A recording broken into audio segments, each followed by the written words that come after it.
Hello there. This video is the second one in a series on leadership, self-confidence and self-esteem. In this one, you'll learn what causes low self-esteem and why having low self-esteem will ruin your chances of becoming a high-performance leader. When you know what causes low self-esteem, you'll be able to recognize it happening in yourself and also those that you lead and manage. Let's get straight to the key message here, the most important thing that you can learn. The cause of low self-esteem is faulty or inaccurate thinking. Basically, what that means is we have unhelpful thoughts, assumptions and beliefs about ourselves that are in some way inaccurate, unbalanced, and in many cases just plain wrong. Over our lives, we've unconsciously built up a picture and a set of beliefs about what good looks like for us, about how we should look, how we should act, what we should have and achieve, and what success looks like. And then we continually compare ourselves to that picture. If that picture of good that we've built ourselves is near perfect, then we're never going to measure up, are we? And therefore we'll continuously think that we're failing, and then we'll feel bad about ourselves and our self-esteem will drop. And of all the voices in our head, all the thoughts that we have, one of them in particular, the internal critic, just goes on and on about how we're not measuring up against that picture of good. The internal critic is the part of us that's continually judging us. It says things like, "You'll never be good enough. They all think I'm stupid. I told you you're a failure. You should do this. You ought to do that. You shouldn't do that. It's too risky." That voice can just go on and on and on. Your internal critic is always comparing you to that picture of good. And the problem is that we believe that internal critic. We don't question it. We believe that it's right. And that's why we feel bad about ourselves and not good enough. The cost of you listening to and believing everything that your internal critic says is huge. So if we now know that the cause of low self-esteem is our internal critic comparing us to a picture of good that's wholly unrealistic, let's discover where that picture of good originally came from. Well, that picture got painted as we grew up. The colours and shades were strongly informed by our parents or other primary caregivers. It was also painted by our teachers, role models, peers and our friends, by our religion if we have one, and all the other influences in our lives as we grew up.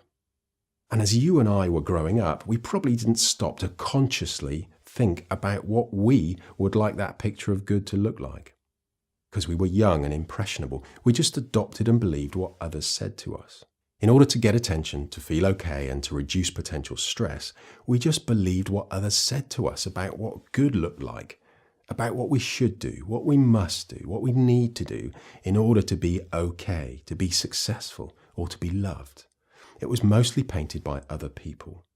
And then we spent the rest of our lives comparing ourselves against that picture. Or at least our internal critic has spent most of its life comparing us against that picture and then telling us when we weren't matching up. In fact, it's sometimes even worse than that. Our internal critic may also warn us against doing anything that might move us towards being like that picture of good. So when we're thinking about doing something to possibly improve ourselves in some way, it tells us that it would be too risky and we would likely fail. So it compares us against the picture and criticizes us when we don't match up, and then actively tries to stop us from improving ourselves. I know it sounds bizarre, but look at your own experience and see if this makes sense. Our internal critic is also very good at comparing us against other people who seem to look like that picture of good. So it may also say things like, "You'll never be as good as them, or successful as them, or as beautiful as them." And so our self-esteem can go down again. Your internal critic is helped and supported by a set of thinking patterns that make your thinking inaccurate and sometimes, as I said, just plain wrong. And you're probably not even aware of those patterns. You can't see them. But when you can see them, you'll realize why your internal critic keeps talking, putting you down and causing your low self-esteem. Let's now look at those thinking patterns. We may tend to generalize.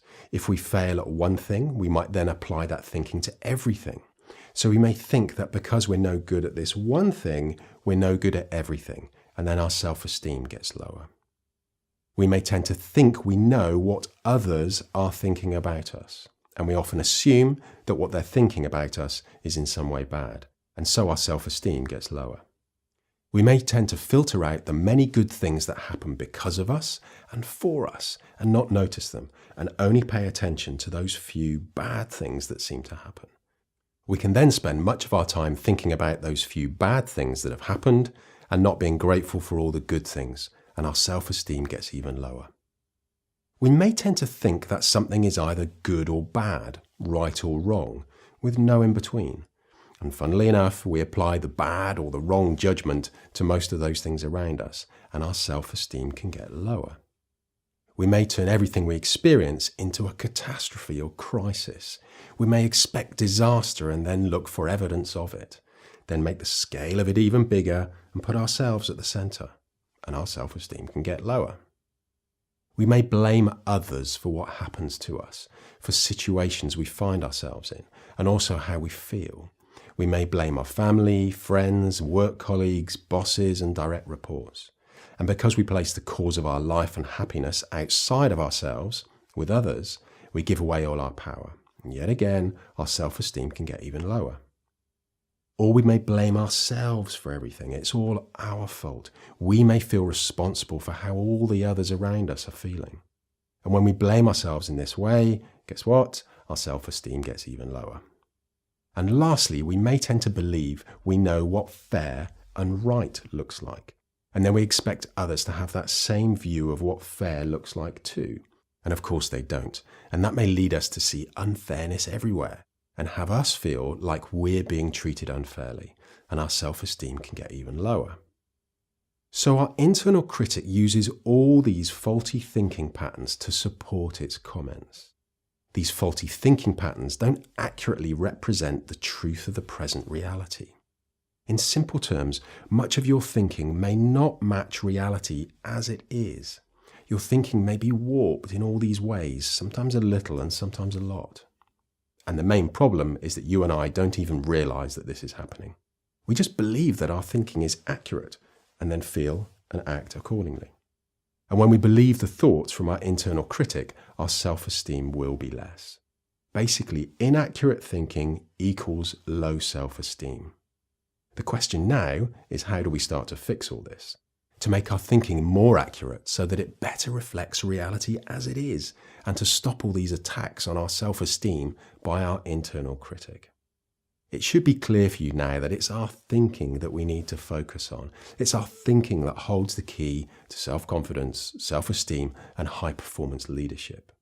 Seeking external achievements for yourself will not improve your self-esteem. You may achieve great things externally, but your internal critic will keep playing its games. It will still keep judging you and putting you down. So as I said, it's your thinking that needs to change and become more accurate. In the next video, you'll learn how to improve your self-esteem. You'll learn the specific antidote and solution to low self-esteem. When you know what that solution is, your life will become a great deal more rewarding and far less stressful, and your leadership capability will improve dramatically. So thanks for watching, and I'll see you in that next video.